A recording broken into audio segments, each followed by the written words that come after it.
Bonjour à toutes, bonjour à tous, j'espère que vous allez bien. Aujourd'hui on est le mardi 9 décembre 2025 et je vous souhaite la bienvenue dans le français c'est facile avec moi. Aujourd'hui on va parler d'une expression française qui est boire tout son saoul. Mais avant, je vais vous parler de mon examen de japonais que j'ai passé dimanche, donc il y a 2 jours.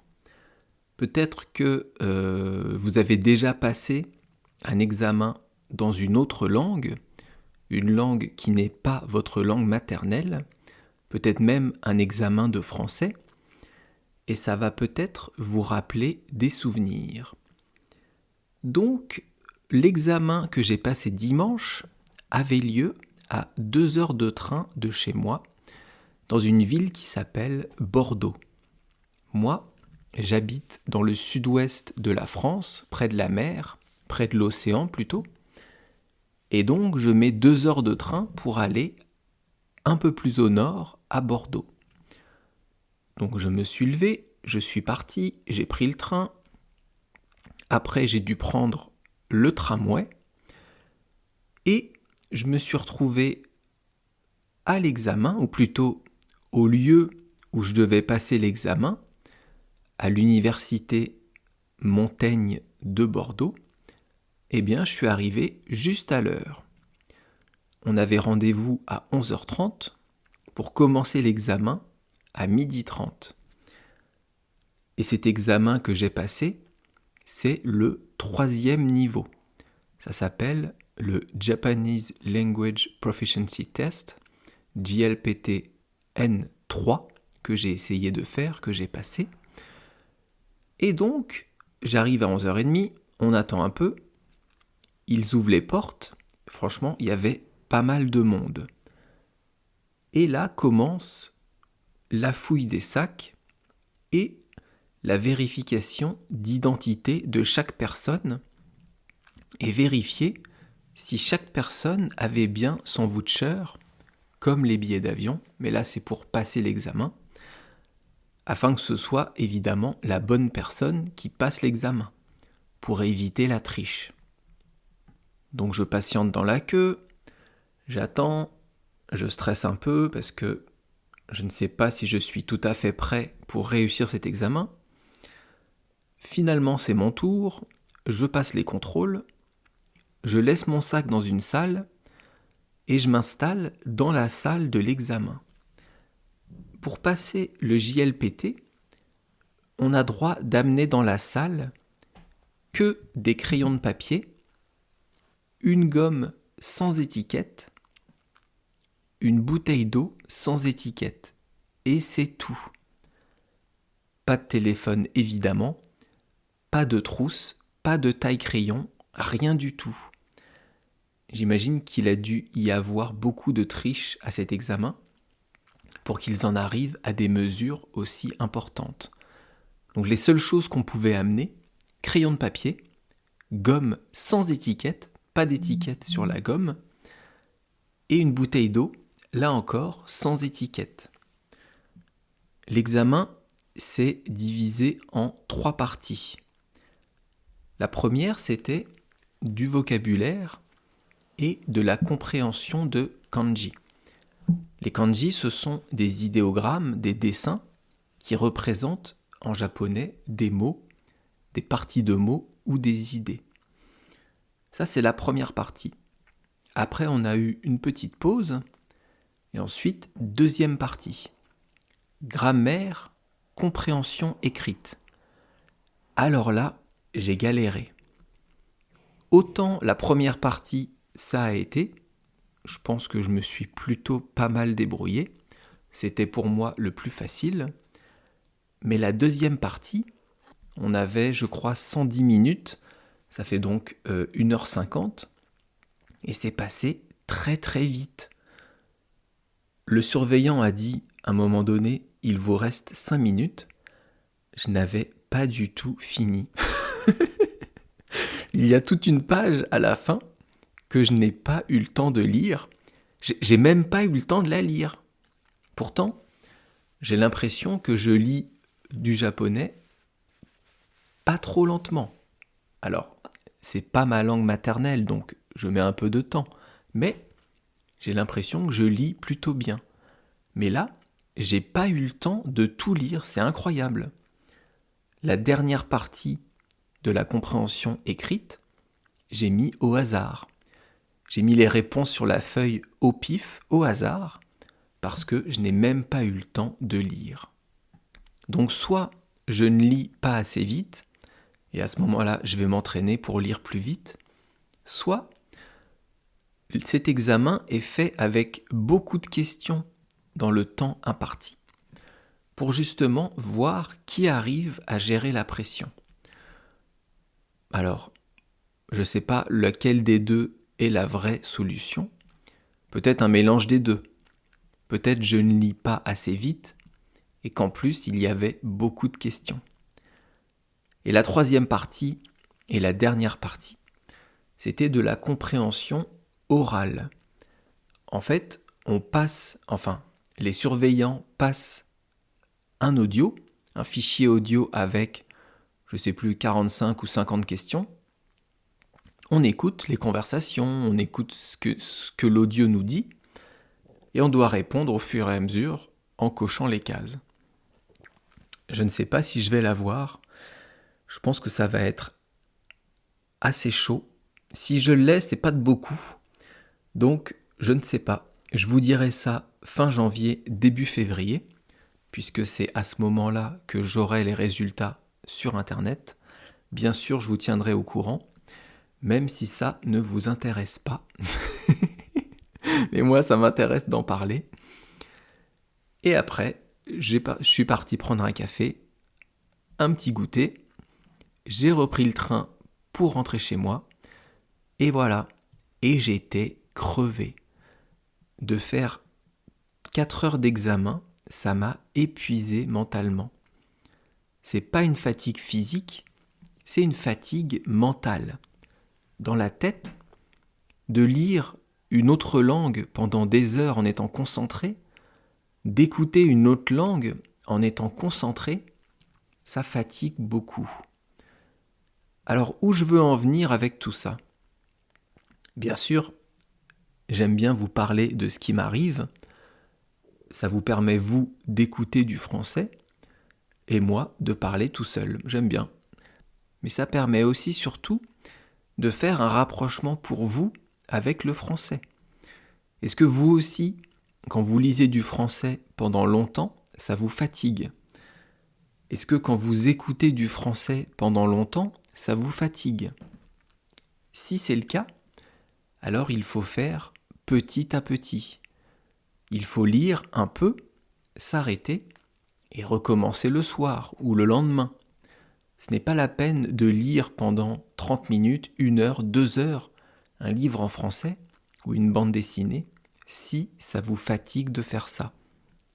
Donc attention, suivant votre niveau de français, suivant là où vous en êtes avec le français, à ne pas vous dégoûter de la langue, à ne pas trop vouloir en faire, parce que ça peut fatiguer énormément et ça peut surtout dégoûter d'apprendre une langue étrangère. Donc allez-y petit à petit, allez-y à votre rythme et surtout au rythme qui vous fait plaisir. Il faut que l'apprentissage d'une langue soit un plaisir, soit un loisir, un hobby. Il ne faut pas en faire une contrainte et quelque chose qui ne vous plaît pas. Si un jour d'apprendre le français, ça ne vous plaît plus, eh bien arrêtez tout simplement. C'est aussi simple que ça. Faites-vous plaisir, apprenez quelque chose que vous aimez et vous arriverez très bien à apprendre. Donc pour revenir sur mon examen de japonais, soit je l'ai et c'est super, je serai très content, soit j'ai raté et je ne l'ai pas, et à ce moment-là, j'essaierai de le passer en décembre prochain. Cet examen, il a lieu 2 fois par an à Paris, mais 1 fois par an dans la ville où je l'ai passé. Donc, comme j'ai pas envie de remonter à Paris juste pour ça, Je le ferai en décembre prochain à Bordeaux. Et maintenant, on va passer tout de suite à l'expression du jour, boire tout son saoul. Alors, dans cette expression, on a 4 mots. Le mot boire, que vous connaissez évidemment, c'est un verbe du 3e groupe qui est un peu irrégulier à conjuguer, qui peut avoir des pièges. Donc je vais vous le conjuguer au présent rapidement et au futur. Le futur qui est plus simple à conjuguer que le présent pour le verbe boire. Boire au présent, ça donne je bois, tu bois, il boit, nous buvons, vous buvez et ils boivent. Vous voyez, les personnes au pluriel, nous, vous, ils, sont différentes de je, tu, il au singulier pour le verbe boire. Et le futur, là c'est assez simple. Je boirai, tu boiras, il boira, nous boirons, vous boirez et ils boiront. Ensuite, si on revient à l'expression, on a le mot tout qui désigne l'entièreté de quelque chose. Tout, c'est en entier. Quand vous dites « j'ai mangé tout le pain », c'est que vous avez mangé l'entièreté du pain. Vous avez mangé le pain en entier. Pas une seule partie, mais tout le pain. Ensuite, on a le mot son, S-O-N, qui est un déterminant possessif. Il désigne la possession de quelque chose. On va prendre un exemple. Si je vous dis « il a perdu son chapeau », c'est le chapeau de la personne. Mais si c'était le mien, je dirais « j'ai perdu mon chapeau ». Si c'est le tien, je dirais « tu as perdu ton chapeau ». Donc ici, on emploie le mot « son », le déterminant possessif, 3e personne du singulier, parce qu'on parle de vous, de moi, on parle de tout le monde. On parle de « il » en fait, c'est quelqu'un de indéfini. Mais si je parle de moi, je dirais « mon », et si vous parlez de vous, si tu parles de toi, on dira « ton ». Et enfin, on a le mot « saoul », S-O-U, accent circonflexe, L. Alors, être saoul, en général, et en français moderne, ça veut dire avoir trop bu d'alcool. Ça veut dire être ivre. C'est avoir ingéré, ingurgité trop d'alcool. Quelqu'un dans la rue à 3h du mat qui titube, qui marche d'un côté puis de l'autre, il est saoul, il est ivre, il a trop bu. Saoul, ça peut s'écrire comme je vous l'ai mis sur l'image du podcast, S-O-U, accent circonflexe L, mais ça peut s'écrire aussi S-A-O-U-L. Ça se prononce saoul de la même manière, donc vous pouvez écrire soit l'un, soit l'autre. Mais ça, ce dont je viens de vous parler pour le sens d'être ivre, c'est le sens le plus récent, le plus moderne. Mais saoul, ça veut aussi dire autre chose, et c'est un sens plus ancien. Ça veut dire ne plus avoir envie de la chose dont avant vous aviez envie. Alors je vais vous donner des exemples, ça va être plus simple. Vous aviez faim, c'est de l'imparfait, donc c'est dans le passé. Avant, vous aviez faim. Vous avez beaucoup mangé. Et maintenant, vous êtes saoul de nourriture. Vous aviez soif. Vous avez bu. Et maintenant, vous êtes saoul d'eau, de boisson. C'est une expression, c'est un mot qu'on emploie très rarement dans ce sens-là. On l'emploie plutôt dans le sens d'être ivre. Mais dans l'expression « boire tout son saoul », ça veut dire en fait boire beaucoup d'eau. Boire autant d'eau qu'on le veut. On peut utiliser ce mot saoul avec le verbe boire, comme je vous l'ai mis dans l'expression, mais on peut aussi être saoul d'autre chose. On peut être saoul de musique. Une musique, par exemple, que vous avez beaucoup entendue, beaucoup trop, on dirait « Avant, j'aimais bien cette musique, mais maintenant, elle me saoule. » Et là, elle me saoule, cette musique, c'est du langage familier. On peut dire ça à des amis, à la famille, mais pas à son patron. Alors que boire tout son saoul, manger tout son saoul, c'est une expression plutôt ancienne et du langage soutenu. Donc vous pouvez l'utiliser avec tout le monde et ça aura vraiment une connotation ancienne de vieux français, un peu distingué. En plus, vous qui êtes étranger, si vous utilisez cette expression avec un accent dans votre langue, ça va être magnifique. Donc boire tout son saoul, je ne sais pas si vous avez compris, mais ça veut dire boire beaucoup d'eau. Boire autant qu'on veut.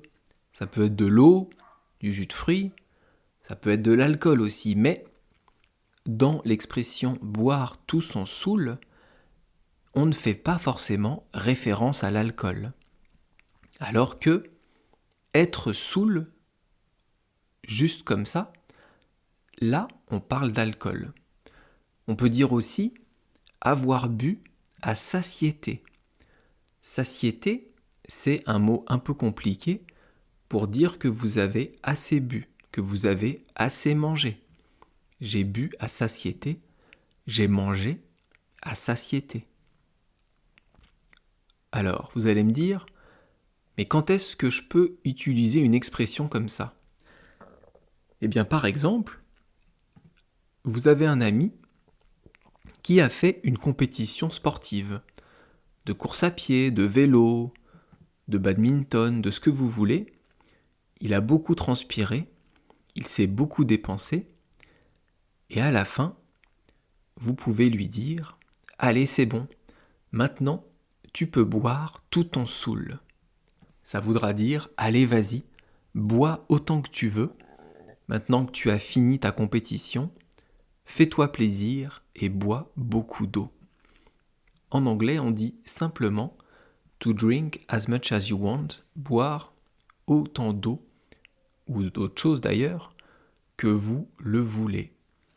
Donc c'est une expression, je vous ai dit, assez ancienne, assez distinguée du langage soutenu, mais si vous la retenez et que vous arrivez à la placer dans le bon contexte, ça peut être top.